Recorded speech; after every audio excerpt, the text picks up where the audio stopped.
Hello dear students, मेरा नाम विकास पाटिल है। AJIS एकेडमी में आप सभी का हार्दिक स्वागत करता हूं। और MPPSC में यूनिट सेकेंड में केमिस्ट्री सब्जेक्ट है, उसमें जनरल स्टडीज़ वगैरह और जनरल साइंस का है। तो उसमें कार्बन एंड इट्स कंपाउंड एक महत्वपूर्ण टॉपिक है जिस पर आज हम चर्चा करेंगे, और उसमें कुछ महत्वपूर्ण चीज़ें हैं जिनके बारे में हम लोग आज जानेंगे। तो आइए जानते हैं। पहला है एलिमेंटल कार्बन। कार्बन के बारे में अगर हमें जानना है तो कार्बन के एलिमेंट फॉर्म क्या होती है। तो बेसिकली आप लोग देख सकते हैं कि जो कार्बन होता है उसको हम लोग C से डिनोट करते हैं फर्स्ट। सेकंड चीज़ कि जो हमारी पीरियोडिक टेबल होती है उसमें 7 आवर्त होते हैं और 18 वर्ग होते हैं। उसमें से जो 14 नंबर वर्ग होता है उसका जो पहला एलिमेंट होता है 14 नंबर वर्ग, जो 14 नंबर कॉलम होता है उस फैमिली का सबसे पहला नंबर जो एलिमेंट होता है वो कार्बन होता है। कार्बन के बारे में एक चीज़ और है कि इसके पास टोटल 6 इलेक्ट्रॉन होते हैं, और इसका अगर हम लोग इलेक्ट्रॉनिक विन्यास देखते हैं, इलेक्ट्रॉनिक कॉन्फ़िगरेशन देखते हैं, तो इसके पहले शेल में 2 इलेक्ट्रॉन, दूसरे में 4 आते हैं। ये इसमें से 4 इलेक्ट्रॉन डोनेट कर सकता है, दूसरा ये कि 4 इलेक्ट्रॉन गेन भी कर सकता है। यह कभी भी साझा करता है, इलेक्ट्रॉनों का साझा करके नए तत्वों से नए यौगिक बनाता है। इसमें इसके ऑर्गेनिक कार्बन एक ऐसा एलिमेंट है जिसकी खुद की एक केमिस्ट्री है, मतलब इससे कई सारे कंपाउंड्स बनाता है। दूसरी बात ये कि इसकी बंधन ऊर्जा बहुत ज़्यादा होती है, इस कारण से यह बहुत सारी लंबी लंबी कार्बन चेन्स बनाता है। एक के बाद एक कार्बन के बाद कार्बन जुड़ते जाते हैं। तो ये तो इसकी एलिमेंटल फॉर्म हो गई, और ये इसका इलेक्ट्रॉनिक कॉन्फ़िगरेशन हो गया कि पहले सेल में 2 इलेक्ट्रॉन, दूसरे सेल में 4 इलेक्ट्रॉन। और कार्बन को हम लोग C से डिनोट करते हैं, C उसका केमिकल फॉर्मूला है, और ये वर्ग नंबर 14 का पहला एलिमेंट है, पहली चीज़। दूसरी चीज़, हम लोग टाइप्स ऑफ कार्बन पे बात करते हैं कि कार्बन कितने प्रकार का होता है और वो हमें प्राप्त कैसे होता है। कार्बन बेसिकली हमें पृथ्वी जो होती है, पृथ्वी की 3 सतहें होती है, क्रोन, प्रावार और भूपर्पटी। जो सबसे ऊपर वाली परत होती है उसमें प्रचुर मात्रा में 17वें स्थान पर, मतलब ऐसी तो कई सारी चीज़ें पाई जाती है, लेकिन कार्बन भी हमें वहीं से प्राप्त होता है। कार्बन वहाँ से हमें प्रचुर मात्रा में प्राप्त होता है, जिससे दूसरी चीज़ ये है कि हमें जीव जंतुओं से भी प्राप्त होता है। जीव जंतुओं में उनके शरीरों में शर्कराओं, कॉम्प्लेक्सेस वगैरह में के रूप में जमा होता है, जैसे ग्लूकोज, गेलोज, माल्टोज, आयोटोज, ऐसी कई सारी शुगर्स बनती हैं जिनमें से हमें कार्बन प्राप्त होता है। दूसरी चीज़, पेट्रोलियम तत्वों में भी कार्बन होता है, ऐसी कई सारी चीज़ें। अब दूसरी चीज़ ये कि वो किन किन फॉर्म्स में आता है, तो कोल, चारकोल, कोक, पेट्रोलियम, उसके बाद डायमंड और ग्रेफाइट। कार्बन की जो सबसे शुद्ध 100% प्योरिटीज़ वाली, जो 100% शुद्ध अगर फॉर्म रूप बोला जाए तो वो होता है डायमंड। 100% शुद्ध डायमंड होता है, जिसकी चतुष्फलकीय संरचना होती है और यह चमकदार होता है, अत्यधिक कठोर भी होता है। दूसरी चीज़ ग्रेफाइट भी, और ये भी क्रिस्टल फॉर्म में होता है। यहाँ पर मैंने आप लोगों को लिख रखा है कि types of carbons, crystal and acrystals. Crystal और अक्रिस्टल में क्या डिफरेंस है वो चीज़ को अपन समझते हैं। क्रिस्टल वो जिसमें उनके क्रिस्टल्स निकलते हों, मेटलिक साइनिंग्स हों उनमें, और अक्रिस्टल वो जो एक नॉर्मल फॉर्म में, जैसे कोयला होता है, कोल होता है, चारकोल होता है, ऐसी कई सारी चीज़ें, पेट्रोलियम तत्व होते हैं, वो भी हो सकते हैं। अब टाइप्स ऑफ कार्बन में भी हम लोगों ने ये सारी चीज़ समझ ली। उसके बाद इसका एक महत्वपूर्ण टाइप होता है जो क्रिस्टल में हम लोग डायमंड के नाम से जानते हैं। डायमंड, हीरा लिख देता हूं मैं इसमें, सॉरी, हीरा। और सेकंड होता है ग्रेफाइट।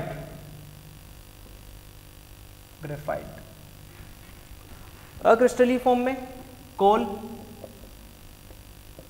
कोक, चारकोल, ऐसी फॉर्म्स में ये हमें प्राप्त होता है। अब पहले हम लोग डिस्कस करते हैं कि हीरा क्या होता है। हीरा प्रकृति में अत्यधिक कठोर पदार्थ जो प्राप्त होता है, हीरा होता है, और यह 100% प्योर होता है कार्बन में। सेकेंड चीज़, तो डायमंड अभी मैंने बताया आप लोगों के, बहुत ज़्यादा कठोर पदार्थ होता है, शाइनिंग वाला पदार्थ होता है, इसमें पूर्ण आंतरिक परावर्तन भी होता है। जैसे हम लोग कार्बन के बारे में सीखते जा रहे हैं तो कार्बन की फॉर्म्स के बारे में भी जाने कि वो फॉर्म्स क्या होती है। अगर किसी ने हमसे ये प्रश्न भी उठता है वहाँ पर कि अगर कार्बन की 100% शुद्ध वाली फॉर्म कौन सी है, तो हम वहाँ बता सकते हैं कि हीरा है, और इसमें पूर्ण आंतरिक परावर्तन भी होता है। बेसिकली हीरे पे अगर एसिड, बेस, अम्ल या क्षार आप डालते हो तो उस पर किसी भी प्रकार का कोई भी प्रभाव नहीं होता है, किसी प्रकार का कोई प्रभाव नहीं। अगर एसिड हम लोग स्किन पे डालते हैं या किसी जगह पर डालते हैं तो उसे जला देता है, क्षार उसे खराब कर देता है, तो ऐसी किसी भी प्रकार की कोई अभिक्रिया इसके साथ नहीं होती है। दूसरी चीज, अगर हीरे पर हम पोटेशियम कार्बोनेट तथा सोडियम कार्बोनेट अगर डालते हैं, ये दो चीजें बहुत महत्वपूर्ण है, सोडियम कार्बोनेट तथा पोटेशियम कार्बोनेट, तो इसमें से कार्बन मोनोऑक्साइड, जो कार्बन के ऑक्साइड्स निकलते हैं, पहली चीज। दूसरी चीज ये कि अगर कार्बन को हम 2000 डिग्री सेंटीग्रेड पर गर्म करते हैं वायु की अनुपस्थिति में, जहां एयर नहीं है, वायु अनुपस्थित है, और उसे 2000 डिग्री पर हमने गर्म किया, तो वो सीधे सीधे हीरे से ग्रेफाइट में चेंज हो जाएगा। ग्रेफाइट एक सॉफ्ट चीज है जो कि हीरे से कम मूल्य वाली चीज है, तो ऐसा बेसिकली कोई करता नहीं है, तो हमें भी करना नहीं है, लेकिन हमें ये जानकारी होनी चाहिए कि अगर हीरे को हम इस कार्बन की इस फॉर्म को अगर इतना गर्म करते हैं तो क्या हो सकता है। दूसरी चीज ये कि 700 डिग्री सेंटीग्रेड पर अगर हीरे को हम गर्म करते हैं वायु की उपस्थिति में, जहां पर वायु एयर प्रेजेंट है, तो उसमें भी एक चेंजेस आता है जिसमें कार्बन डाइऑक्साइड गैस रिलीज होती है। ये तीन महत्वपूर्ण चीजें हैं कि पहली चीज तो ये कि उस पर एसिड बेस का कोई इफेक्ट नहीं होता है, दूसरा ये कि 2000 डिग्री सेंटीग्रेड पर गर्म करते हैं तो ग्रेफाइट में कन्वर्ट हो जाता है, तीसरा ये कि 700 डिग्री सेंटीग्रेड पर वायु की उपस्थिति में गर्म करोगे तो कार्बन डाइऑक्साइड निकलेगी। ये सारी चीजें, और चौथी पॉइंट ये था कि पोटेशियम कार्बोनेट तथा सोडियम कार्बोनेट जो होता है वो डालने पर कार्बन मोनोऑक्साइड निकलता है। कार्बन के दो ही ऑक्साइड हैं जो बेसिकली हमारे यूज में भी आते हैं कई प्रकार से, और उनका नाम भी हम लोगों ने कई जगह सुना है। पहला है कार्बन मोनोऑक्साइड CO और दूसरा है कार्बन डाइऑक्साइड CO2। ये दो चीज है। अब यूजेस ऑफ कार्बन, कार्बन के यूजेस क्या हैं वो हम बाद में देखेंगे, लेकिन अक्रिस्टली फॉर्म, इसमें क्रिस्टल में हीरा हो गया। हम ग्रेफाइट के बारे में डिस्कस करते हैं। ग्रेफाइट क्या होता है? ग्रेफाइट एक मुलायम तथा चिकना एक पदार्थ होता है जो कि ग्रे कलर का होता है। इसका यूज कई जगह पर होता है, जैसे कि ये कुचालक होता है, सुचालक होता है विद्युत का, और जो हीरा होता है वो कुचालक होता है। हीरा विद्युत का कुचालक होता है, ताप का भी कुचालक होता है, और ये पारदर्शी होता है। तीसरी बात ये कि ये किसी भी ताप पर गर्म नहीं होगा, कोई इफेक्ट नहीं देगा। लेकिन ग्रेफाइट के साथ ऐसा नहीं है, ये क्रियाशील चीज है। क्रियाशील मतलब ये एटमॉस्फेयर से किसी भी चीज के साथ रिएक्शन करता है, और इलेक्ट्रिसिटी उसमें कंडक्ट होती है। तापमान जब हीट करते हैं तो गर्म भी होता है। ऐसी कई सारी चीजें ग्रेफाइट में होती है जो इसके अलग कैरेक्टरिस्टिक्स हैं, अलग गुण हैं ये इसके। अब बात करते हैं हम लोग, ग्रेफाइट की भी हो गई हमारे पास। यूजेस ऑफ कार्बन की, कार्बन के यूज क्या क्या है, कार्बन को हम कहाँ कहाँ पर यूज करते हैं। तो पहला तो डायमंड भी एक कार्बन की फॉर्म है और ग्रेफाइट भी एक कार्बन की फॉर्म है। तो हीरा अगर देखा जाए तो हीरे के यूज क्या है कि उसके आभूषणों में यूज होता है चमकदार होने के कारण। दूसरा, कठोर तथा धारवार होने के कारण ग्लास काटने में इसका उपयोग किया जाता है, कांच को काटने के कार्य में। उसके बाद ग्रेफाइट का यूज, ग्रेफाइट का पहला यूज पेंसिल में किया जाता है। दूसरा, विद्युत का सुचालक होने के कारण इसका उपयोग इलेक्ट्रोड्स वगैरह में किया जाता है।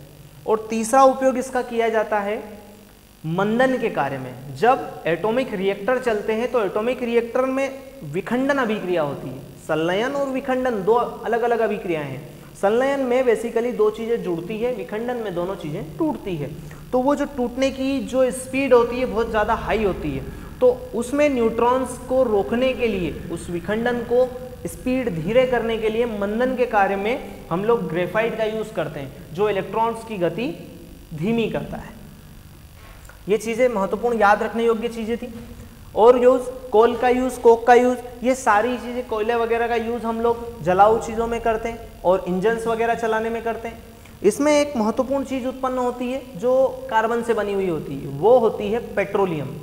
पेट्रोलियम क्या होता है? पेट्रोलियम से भी कई सारे अलग अलग प्रोडक्ट्स बनते हैं, अलग अलग पदार्थ बनते हैं। वो पेट्रोलियम पदार्थ क्या होते हैं?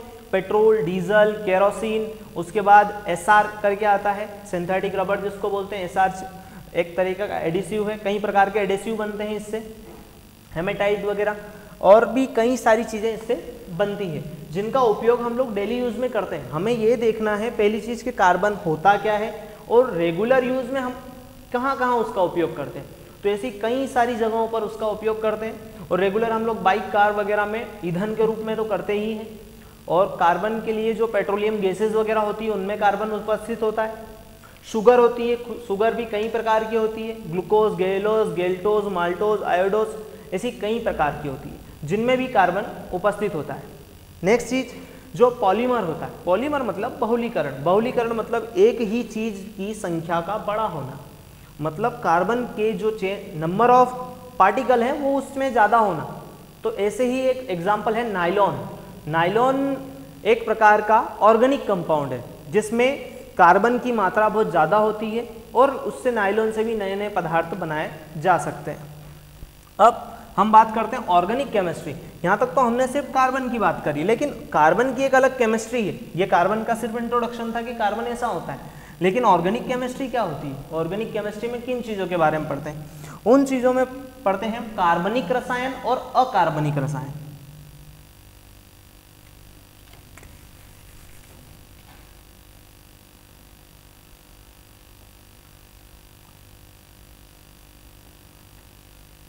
कार्बनिक रसायन, अकार्बनिक रसायन।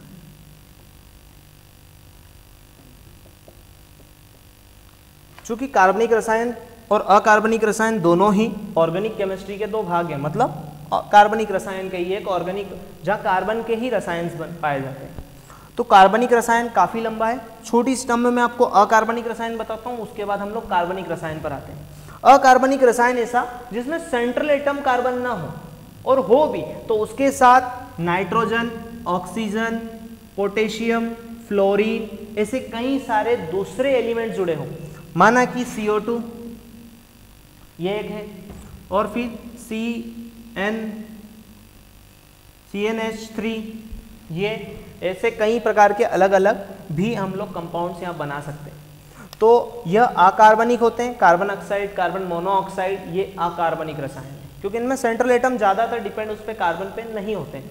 लेकिन कार्बनिक रसायन में क्या होता है, जैसे वो सेंट्रल एटम होता है। सेंट्रल एटम का मतलब ये है कि जैसे मान लीजिए कि मेथेन है, मेथेन माल्स गैस को बोलते हैं, इसका साधारण नाम माल्स गैस है। मेथेन एक गैस होती है और इसका फार्मूला होता है CH4। अब ये CH4 है तो ये एक सेंट्रल एटम है C, और उससे 4 हाइड्रोजन जुड़े हुए हैं। यह हमें भी समझ में आता है जहाँ सेंट्रल एटम होता है। तो यह कार्बनिक रसायन है। जहाँ पर भी सेंट्रल एटम कार्बन होता है वो कार्बनिक रसायन होता है। दूसरी चीज़, इसमें सिर्फ ऐसा नहीं है कि मेथेन ही प्रकार के, मतलब एक ही प्रकार के कार्बनिक यौगिक बनते होंगे। उसमें एल्केन, एल्किल, एल्किन और एल्काइन 4 प्रकार के अलग अलग जो यौगिक आते हैं वो बनते हैं। तो वो भी मैं लिख देता हूं यहाँ पे। पहला एल्केन, दूसरा एल्किल, तीसरा एल्किन, चौथा एल्काइन। अब इनमें फर्क क्या होता है, डिफरेंस क्या होता है? क्या डिफरेंस होता है इनके? पहले तो जनरल फार्मूलाज में यहाँ लिख देता हूँ, उससे आपको समझ में आ जाएगा। इसका जनरल फार्मूला होता है CnH2n+2, CnH2n+1, CnH2n और CnH2n-2। ये जनरल फार्मूलाज हैं कि अगर हम इनमें n की वैल्यू समान रखते हैं तो हमारे पास कोई सा भी कार्बनिक यौगिक आ जाएगा। वो कार्बनिक यौगिक की चेन कितनी लंबी है वो हमें यहाँ से पता चल जाती है। हम लोग इनमें एक एक उदाहरण देखते हैं इनके कि क्या होता है। हम जितने ज़्यादा उदाहरण से समझेंगे केमिस्ट्री उतनी आसान होती जाएगी, और उदाहरणों से अगर हम समझते हैं तो मेरा मानना ये है कि हम केमिस्ट्री को बहुत जल्दी सीख सकते हैं। एल्केन का देखते हैं। C n की जगह मान लो मैंने 1 रखा तो यहाँ 1 रखा, और H 2 × 1 + 2 तो कितना हो गया, 2 × 1 2 और +2 4, CH4 आ गया। ये पहला एलिमेंट आया मेरे पास। ऐसे ही दूसरा एलिमेंट भी आ सकता था। अगर यहाँ 2 वैल्यू कर देता, n की वैल्यू 2 कर देता तो C2H6 आता। इसको जब हम सॉल्व करते तो यहाँ 6 आ जाता, 2 आ जाता। ऐसे ही चेन बढ़ती चली जाए। पहली चीज़ हमारे पास ये आती है। इसको हम लोग ब्रीफ में और समझे तो समझ सकते हैं, लेकिन हमारे पास बाकी टॉपिक्स भी जिनके लिए हमें डिस्कशन करना बाकी है। नहीं तो इसको भी अगर समझने के लिए हमारे पास काफ़ी टाइम है। तो हम समझ सकते हैं काफ़ी लंबा हो चैप्टर होता है। इसमें बस एक चीज़ मेन होती है कि जो n की वैल्यू है वो आप बढ़ाते चले जाओगे तो नंबर ऑफ कार्बन एटम्स बढ़ते चले जाएंगे, वो चेन उतनी ही लंबी होती चली जाएगी। ये सब में ही ऐसा होता है। अब एक चीज़ होती है एल्किल, ये एल्केन होते हैं। एल्केन मतलब इसमें भी काउंटिंग चलती है। काउंटिंग वो ये चलती है कि 1 2 3 4 5 6 7 8 9 और 10। इसको बोलते हैं meth, eth, prop, but, pent, hex, hept, oct, non और डेक। बेसिकली ये नंबर ऑफ कार्बन जितने होते हैं वो हम लोग यहाँ से ले सकते हैं। अब जैसे एल्केन हो रहा है तो एल्क का मतलब यही है कि वो नंबर ऑफ कार्बन्स कितने हैं। अगर मान लो कि 3 कार्बन होते तो प्रोपेन हो जाता है। 5 कार्बन है तो पेंटेन हो जाता, 6 कार्बन है तो हेक्सेन हो जाता, 9 कार्बन है तो नॉनेन हो जाता। ऐसे ही नंबर ऑफ कार्बन्स बढ़ते जाते हैं तो वो होता जाता है। सेकेंड चीज के बारे में समझते हैं, एल्किल क्या होता है। एल्किल भी एक तरीके का एक जनरल फार्मूला है। ये इस जनरल फार्मूले में सिर्फ इतना होता है इसमें कि जो एल्केन में नंबर ऑफ हाइड्रोजन होते हैं, कार्बन के साथ नंबर ऑफ हाइड्रोजन जितने होते हैं एल्केन में, उससे कम एक कम हाइड्रोजन होता है एल्किल में। मतलब मैंने मान लो कि C2H6 लिखा, ये होता है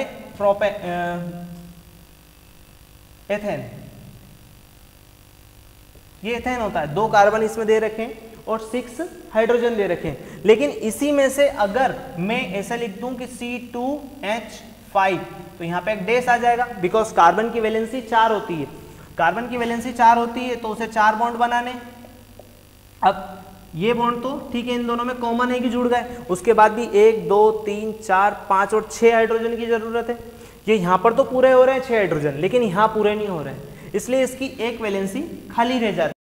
वो खाली वैलेंसी किसी भी जगह पर जाकर जुड़ती है जिसको बोलते हैं सब्स्टिट्यूशन ग्रुप। तब ये सब्स्टिट्यूशन ग्रुप हो जाता है, प्रतिस्थापी समूह।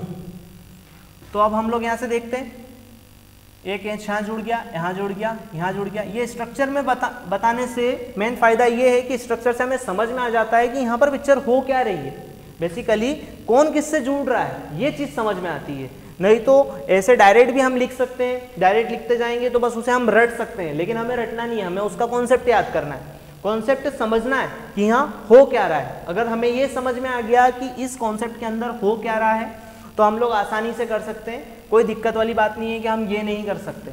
लेकिन अगर हमने इसे रटा तो हम कंफ्यूजन में आ जाएंगे सिर्फ एक हाइड्रोजन की कमी से। जहाँ एक हाइड्रोजन कम हो रहा है वही समझ में आ जाएगा कि एल्केन क्या है और एल्कीन क्या है। तो ये एल्कीन होता है। अब मान लीजिए कि यहाँ पर लिखा हुआ CH4, ये एक एल्केन समूह है, इसको बोलते हैं मेथेन। एक कार्बन है इसलिए यहाँ से मेथ लिया और एन मेथेन हो गया। लेकिन अगर इसी में से मैं एक हाइड्रोजन हटा देता हूं तो ये मेथाइल हो जाएगा, मिथाइल। ये मिथाइल ग्रुप हो गया, ये इथाइल ग्रुप हो गया, क्योंकि ये एल्किल का ही एक समूह है, एल्किल समूह का ही एक सदस्य है। यहाँ पर भी हमें ये सारी चीज़ समझ में आई। और इस फार्मूले, अच्छा ये चीज़ तो हमने समझ ली, लेकिन इसका जो जनरल फार्मूला था वाकई उस जनरल फार्मूले में वैल्यूज आ रही है कि नहीं आ रही है। तो हम सेकेंड वाला जनरल फार्मूला देखेंगे कि CnH2n+1। अब इसमें क्या करना है हमें, CnH2n+1। तो हम लोगों ने अभी एल्केन और एल्किन के बारे में पढ़ा था। अब एक महत्वपूर्ण चीज़ उसके बीच में थोड़ा सा रोक के मैं बता रहा हूँ आप लोगों को, कार्बनिक रसायन तथा यौगिकों के बारे में। कार्बनिक रसायन और यौगिक क्या होते हैं वो भी थोड़ा सा हम लोग समझ लेते हैं कि ऐसे यौगिक जो कार्बन से बने हुए होते हैं। पहली चीज़ तो यौगिक क्या होता है, यौगिक 2 या 2 से अधिक तत्वों के जुड़ने से जो बनता है वो होता है यौगिक। दूसरी बात कि कार्बनिक यौगिक क्या होता है, ऐसा यौगिक जिसमें सेंट्रल एटम कार्बन हो, ऐसा यौगिक जिसका केंद्रीय परमाणु क्या हो, कार्बन हो, कार्बनिक यौगिक होगा।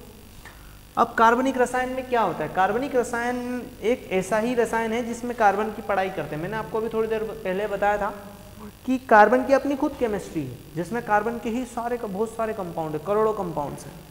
उसमें एक महत्वपूर्ण चीज़ थी जो UPSC MPPSC में महत्वपूर्ण तरीके से पूछी जाती है, उस लेवल की है कि इसकी शुरुआत कैसे हुई, प्रयोगशाला में कार्बन की शुरुआत कैसे हुई, प्रयोगशाला में कार्बन प्राप्त कैसे होने लगा।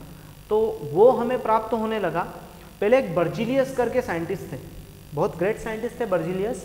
उन्होंने जब एक अपनी विटल फोर्स थ्योरी दी, विटल फोर्स थ्योरी मतलब जैव शक्ति सिद्धांत। जैव शक्ति सिद्धांत का मतलब ये था कि किसी भी जीव के अंदर कॉम्प्लेक्स उपस्थित होते हैं कार्बन के, कार्बन परमाणु अगर हमें चाहिए, कार्बन एटम चाहिए, कार्बन मॉलिक्यूल चाहिए, एवरीथिंग, कि कार्बन से रिलेटेड अगर कुछ हमें चाहिए तो वो हमें जीवों से प्राप्त होगा, कोई भी जीव हो सकता है वो। दूसरी चीज कि उसी समय में ये था विटल फोर्स थ्योरी, जो मैंने अभी बताई वो विटल फोर्स थ्योरी थी, लेकिन इस थ्योरी का भी एक समय के बाद खंडन हुआ, एक समय के बाद इस थ्योरी को फेल कर दिया गया। क्यों कर दिया गया? क्योंकि जो बर्जीलियस साइंटिस्ट थे उनके ही एक स्टूडेंट थे, उनके ही एक विद्यार्थी थे व्हीलर नाम के साइंटिस्ट। वो व्हीलर नाम के साइंटिस्ट ने उस समय पर प्रयोगशाला में कुछ एक्सपेरिमेंट चल रहे थे उनके, उस एक्सपेरिमेंट में उन्होंने जो सोडियम साइनाइड होता है, सॉरी अमोनियम साइनाइड होता है, अमोनियम साइनाइड को गर्म किया। अमोनियम साइनाइड को गर्म करने के बाद उन्होंने जो अपनी यूरिया का संश्लेषण किया, जो अमोनियम साइनाइड को गर्म किया तो उसमें से यूरिया का संश्लेषण हुआ, मतलब यूरिया प्राप्त हुई। यूरिया प्राप्त हुई तो वहाँ हमें एक ये चीज़ मिली, जो यूरिया होती है उसका सेंट्रल एटम कार्बन होता है। तब वहाँ से उन्होंने एक नई थ्योरी दी कि जो भी संश्लेषण होते हैं या फिर हम लोग जो केमिकल प्रयोगशाला में यूज़ में लेते हैं उन प्रयोगशाला विधियों से भी हम कार्बन प्राप्त कर सकते हैं। इसी के साथ बर्जीलियस की विटल फोर्स थ्योरी का खंडन हुआ था। ये यहाँ से ही यही समय था जब से प्रयोगशाला में कार्बन का उपयोग हुआ या उसका उत्पादन हुआ या उसके बारे में हम जानने लगे। उससे पहले तक कोई भी प्रयोगशाला में कार्बन के बारे में नहीं जानता था। ये पहली बात। दूसरी बात, अभी मैंने आप लोगों को बताया एल्केन, अब मैं आपको बताता हूँ, पहले मैंने हिंदी में लिखा था एल्केन, एल्किल, एल्कीन और एल्काइन। इनमें फर्क क्या है? एल्केन, एल्काइल, एल्कीन और एल्काइन। आप देख रहे होंगे स्टार्टिंग में तीन चीज तो एल्क सब में आ रहा है, लेकिन लास्ट में एल्केन, एल्कीन और एल्काइन। बेसिकली ये क्यों होते हैं? ये जहाँ पर भी कार्बन के साथ सारे बॉन्ड सिंगल होते हैं वहाँ एल्केन यूज होता है। जहाँ पर डबल बॉन्ड होते हैं, एक भी डबल बॉन्ड आ गया तो एल्कीन हो जाएगा। अगर ट्रिपल बॉन्ड होता है, त्रिबंध, बंध, द्विबंध और त्रिबंध। और एक बात हमेशा याद रखें कि कार्बन जो है वो हमेशा सहसंयोजक बंध बनाता है, सहसंयोजी पदार्थ होता है। इसकी बंधन ऊर्जा बहुत अधिक होती है, इसके गलनांक और जो क्वथनांक वगैरह होते हैं उच्च होते हैं। इस वजह से ये बहुत लंबी कार्बन चेन बनाता है। कार्बन चेन कैसी होती है? सीधी सी बात है, ये कार्बन चेन है, एक के बाद एक कार्बन, जैसे हम लोग चेन देखते हैं वैसे ही जुड़ती जुड़ती चली जाती है। अब ये भी कहीं इन्फाइनाइट तक जुड़ रही होगी, ये भी कहीं इन्फाइनाइट तक जुड़ रही होगी, तो ये एक कार्बन चेन होती है। ऐसी कार्बन चेन्स वगैरह भी बनाता है वो। अब कार्बन चेन के बारे में इनके कार्बन चेन के नामकरण भी होते हैं। नामकरण खैर हम लोग हमारे सिलेबस में नहीं है कि इनके नामकरण कैसे किए जाते हैं, लेकिन इतने सारे कार्बन है। अब मान लीजिए कि दुनिया में इतने लोग हैं, उनके भी तो नाम है। ऐसे कार्बन के कई सारे कंपाउंड्स बने हैं तो उनके भी नामकरण होना जरूरी है। तो उनके नामकरण होते हैं IUPAC के थ्रू। IUPAC, IUPAC क्या है? ये होता है international union pure and applied chemistry. International union pure and applied chemistry, इसके थ्रू ही इनके नामकरण किए जाते हैं। ये बात आपको याद रखनी है। अगर किसी ने पूछ लिया हमें कि भैया ऑर्गेनिक कंपाउंड्स का नामकरण कैसे करते हैं, तो आप बता पाएंगे कि IUPAC के थ्रू करते हैं, international union pure and applied chemistry. अब बात करते हैं एल्केन, एल्काइल और एल्कीन, एल्काइन की। अब एल्केन के बारे में मैंने अभी आपको बताया, उसका जनरल फार्मूला CnH2n+2 है। ये सिद्ध करके भी बताया, उसमें हमने n की वैल्यू रखी, 1 रखी, 2 रखी, 3 रखी, तो नंबर ऑफ कार्बन की चेन बढ़ती चली जाती है। और उसमें एक भी, ये एल्केन का फार्मूला है, उसमें एक भी डबल बॉन्ड नहीं होता, सारे सिंगल बॉन्ड होते हैं। दूसरी चीज बताई मैंने आपको, एल्काइल। एल्काइल क्या होती है? एल्काइल ऐसी चीज होती है जिसमें एल्केन से एक इलेक्ट्रॉन कम होता है, एक वैलेंसी कम जुड़ी हुई होती है। जैसे कि मैंने मान लिया C2H5 जुड़ा हुआ है तो ये पूरा एल्केन हो रहा है, मतलब इसको एथेन बोल सकता हूं मैं, ANE, एथेन। लेकिन इसके पीछे N हट जाएगा, कब हट जाएगा? सॉरी, C2H6 में, C2H6 लगा हुआ है तो एथेन हो रहा है। लेकिन यहीं पर C2H5 अगर मैं लिख देता हूँ तो ये N हट जाएगा और इसके पीछे लग जाएगा एथाइल, YL लग जाएगा। यहीं पर अगर एक और हाइड्रोजन में यहाँ से इसकी एक वैलेंसी खाली रहेगी, बिकॉज दो जो कार्बन है उनकी एक की 4 और एक की 4 8 हो गई, उसमें से एक की कॉमन हो गई, ये वाली कॉमन है, तो फिर इनके पास 6 वैलेंसीज बचती हैं। इनको 6 इलेक्ट्रॉनों की आवश्यकता है, मतलब 6 हाइड्रोजन्स की, तो यहाँ पर तो 6 पूरे मिल रहे हैं लेकिन यहाँ 5 ही मिल रहे हैं, इसलिए ये वाली वैलेंसी खाली रह जाएगी। यहाँ तक भी समझ में आया। अब बात करते हैं अगला एल्कीन की, कि एल्कीन क्या होता है। एल्कीन क्या होता है? एल्कीन वो चीज़ें होती है भाई कि जिसमें डबल बॉन्ड आ जाए। डबल बॉन्ड क्या होती है सर? ये चीज़ें द्विबंध। अगर मान लो कि 2 कार्बन है, एक कार्बन ही और एक कार्बन ही है, तो ये जुड़े हुए हैं सिर्फ एक लाइन से, मतलब एक बंध से जुड़े हुए हैं, एकल बंध से, लेकिन इनके बीच में 2 बॉन्ड आ जाए तो इसको बोलते हैं द्विबंध या डबल बॉन्ड। ऐसे ही यहाँ 3 बॉन्ड आ जाए तो इसको ट्रिपल बॉन्ड बोलते हैं। फिलहाल हम द्विबंध की बात कर रहे हैं तो डबल बॉन्ड पे चलते हैं। डबल बॉन्ड क्या होता है कि इसके लिए एक जनरल फार्मूला होता है एल्कीन का। एल्कीन में ईन आता है, ENE, ये याद रखना। लास्ट में जो चीज़ें मैं बता रहा हूँ ये हाईलाइटिंग वाली चीज़ें, एन, वाइल, इन और आइन, ये महत्वपूर्ण चीज़ें हैं। इनसे ही, क्योंकि स्टार्टिंग में तो एल्क एल्क एल्क सब में, एल्क मतलब कार्बन, और कार्बन का मतलब कि एक कार्बन हो तो मेथ, 2 कार्बन हो तो एथ, 3 कार्बन हो तो प्रोप, 4 हो तो ब्यूट, 5 हो तो पेंट, 6 हो तो हेक्स, 7 हो तो हेप्ट, 8 हो तो ऑक्ट, 9 हो तो नॉन और 10 हो तो डेक। ये हमें यूज में लेना है ना। तो एल्क का वैल्यू हमें पता चल गई कि एल्क की जगह हमें क्या रखना है, जितने कार्बन हो उतना नंबर हमें रखना है और उसको उसी की भाषा में रखना है। अब बात करते हैं कि मैंने एक कंपाउंड लिया, जैसे कि मुझे कंपाउंड बनाना है, अब उसका फार्मूला पहले देखूं तो इसका फार्मूला होता है CnH2n, तीसरे नंबर वाला फार्मूला, जो कि यहाँ मैंने लिखा था एल्कीन का। एल्कीन का फार्मूला तीसरे नंबर का है, CnH2n। अब इस फार्मूले में हमें पहले देखना है कि वाकई आने वाली वैल्यू सही है या गलत है।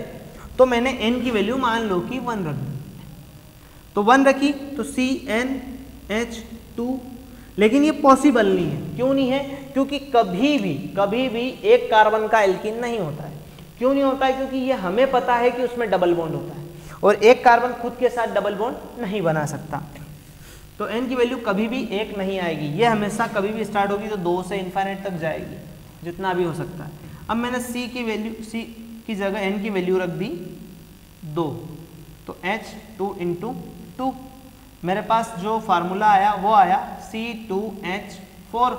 अब इसका स्ट्रक्चर बनाता हूं मैं, इसकी संरचना बनाऊं तो कैसी बनाऊंगा? कार्बन कार्बन से जुड़ा हुआ है।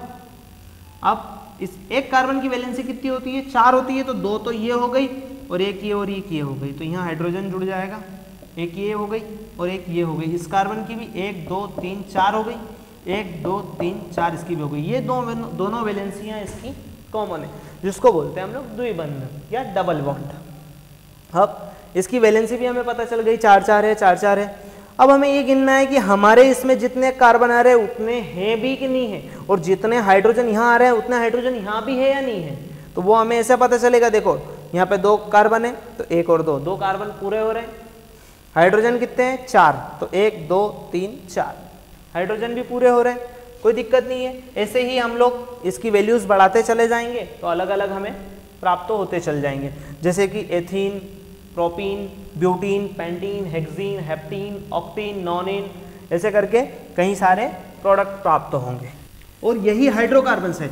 अगर मैं आप लोगों को हाइड्रोकार्बन्स के बारे में अलग से बताता हूं तो वो अलग से कुछ नहीं है। हाइड्रोकार्बन क्या? हाइड्रोजन और कार्बन के संयोजन से बने हुए यौगिक हाइड्रोकार्बन कहलाते हैं। जहाँ हाइड्रोजन और कार्बन दोनों आपस में जुड़ते हैं, बॉन्ड बनाते हैं, सहसंयोजक बंध बनाते हैं और नया यौगिक बनाते हैं, वो हाइड्रोकार्बन्स कहलाते हैं। तो ये एक मेन चीज हमारी वहां पर पूरी हो रही है। तीसरी चीज आती है एल्काइन। एल्काइन मीन्स क्या होता है? एल्काइन मीन्स क्या होता है कि त्रिबंध, जहां 3 बंध होते हैं। अब 3 बंध भी हमें समझना जरूरी है कि यार एल्काइन क्या है। तो इसका फार्मूला होता है CnH2n-2।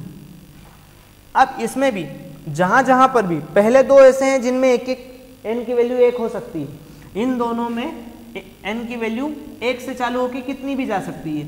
लेकिन ये 2 ऐसे हैं जिनमें n की वैल्यू 2 से ही चालू होगी, 1 से नहीं होगी।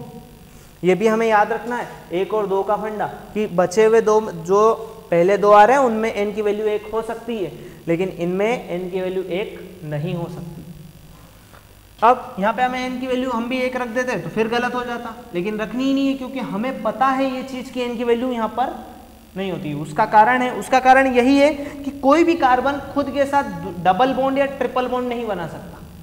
सीधी बात तो यही है, वो किसी न किसी कोई सा एलिमेंट तो उसे चाहिए ना डबल बॉन्ड या ट्रिपल बॉन्ड बनाने के लिए। और आपको ये भी पता है कि हाइड्रोजन की वैलेंसी 1 होती है तो वो सिर्फ एक ही बॉन्ड बना सकता है और वो एक बॉन्ड बना लेता है, डबल और ट्रिपल बना नहीं सकता।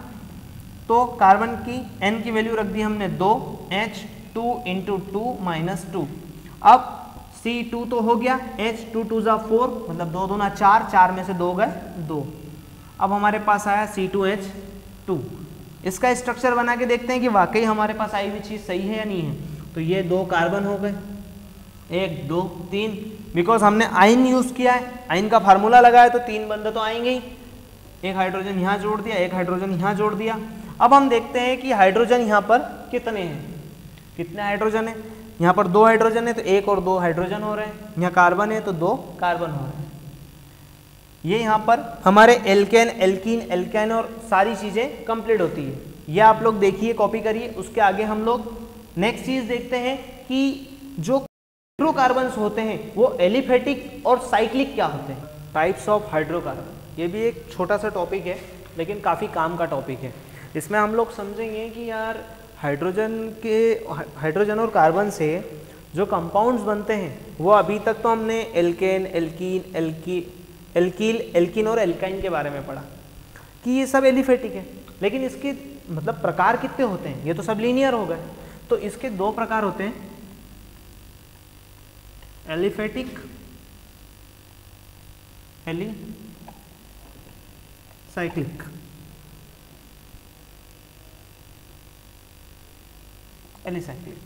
एलिसाइक्लिक और एलिफेटिक और एलिसाइक्लिक 2 प्रकार होते हैं। अब एलिफेटिक क्या होता है? एलिफेटिक में हम लोग देख सकते हैं एल्केन, एल्कीन, एल्काइन, एल्काइल, ये सब होते हैं। लेकिन एलिसाइक्लिक क्या होते हैं? साइक्लिक जो होमो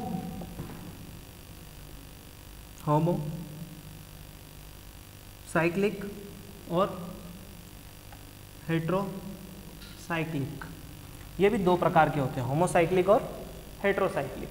अब होमोसाइक्लिक और हेट्रोसाइक्लिक में क्या फ़र्क है? क्योंकि एलिफेटिक तो हम लोग एल्केन, एल्कीन, एल्काइन सब कुछ पढ़ चुके हैं। अब हमें पढ़ना है एलिसाइक्लिक क्या होता है। तो पहली चीज़ बात है साइकिल। साइकिल का मतलब होता है रिंग। साइकिल का मतलब होता है रिंग। ऐसे ऑर्गेनिक कंपाउंड जो रिंग में होते हैं, जो साइकिल की तरह होते हैं, वो एलिसाइक्लिक कहलाते हैं। और होमोसाइक्लिक और हेट्रोसाइक्लिक, समचक्रीय और विषम चक्रीय, इसको बोलते हैं सम चक्रीय, इसको बोलते हैं विषम चक्रीय। तो हमें यहाँ पे समझ में आता है, जहाँ समचक्रीय और विषम चक्रीय का मतलब ये होता है कि मान लीजिए कि ये कार्बन की एक चेन है, कार्बन रिंग है। अब इसमें 6 हाइड्रोजन है, जहाँ जहाँ पर ये मुड़ा हुआ है यहाँ पर क्या है? कार्बन है। और कार्बन की वैलेंसी कितनी होती है? 4, इसलिए एक ही और एक ही, तो ऐसी 2 हाइड्रोजन जुड़े हुए हैं। ये हाइड्रोजन जुड़े हुए हैं। अब इसका फार्मूला हो जाता है C6H12। ये इसमें क्योंकि सारे ही कार्बन है, क्या है? सारे ही कार्बन, इसलिए ये समचक्रीय हो गया। लेकिन ऐसे ही पिरिडीन होता है, पिरिडीन भी एक कार्बनिक ऑर्गेनिक कंपाउंड है, तो वो विषम चक्रीय हुआ। तो क्यों हुआ? वो इसलिए हुआ क्योंकि पिरिडीन का स्ट्रक्चर मैं यहाँ बनाता हूँ, ये देखिए,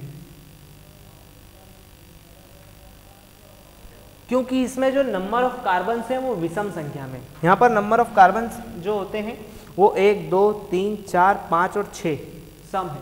दूसरी बात, इसमें सारे ही कार्बन है, इसलिए समचक्रीय। दूसरा, यहाँ पर अगर हम लोग देखते हैं तो एक एलिमेंट ऐसा आता है जो अलग है, तो वो विषम चक्रीय हो जाता है। यहाँ पर यही चीज़ है, समचक्रीय और विषम चक्रीय, दोनों चीज़ों में यही फर्क है। विषम चक्रीय इसीलिए हुआ क्योंकि यहाँ पर क्या आ गया? नाइट्रोजन आ गया। और 1 2 3 4 5 एक विषम संख्या है, इसलिए इसको विषम चक्रीय बोलते हैं। ऐसे चक्रीय कंपाउंड जो है, चक्रीय यौगिक और भी होते हैं। ये तो सिंगल बॉन्ड वाले हैं, लेकिन डबल बॉन्ड वाले भी होते हैं, जैसे मान लीजिए बेंजीन, इसमें रेजोनेंस होता है, अनुनाद होता है। और बेंजीन के अलावा एक चीज होती है नेफ्थिलीन, ये एक इंडिकेटर होता है। ऐसी कई सारी चीजें अगर हम केमिस्ट्री खोल के देखते जाएं तो केमिस्ट्री काफी लंबी है, लेकिन हमें वही करना है जो हमारे सिलेबस में है। तो हमारे सिलेबस में एलिपेटिक कंपाउंड्स हैं, एलिपेटिक कंपाउंड्स के बारे में हम लोगों ने जान लिया। एलिसाइक्लिक है, होमोसाइक्लिक, उसके भी दो भाग होते हैं, होमोसाइक्लिक और हेट्रोसाइक्लिक, दोनों के बारे में हमने जान लिया। ये चैप्टर यहाँ पर पूरी तरीके से समाप्त होता है। इसमें आप लोगों को किसी भी प्रकार के डाउट हो तो आप कमेंट बॉक्स में लिख सकते हैं। और AJ IAS एकेडमी की तरफ से मैं आपका पुनः स्वागत करता हूँ। आप लोग वीडियोस देखते रहें और लाइक अपडेट्स करते रहें। Thank you.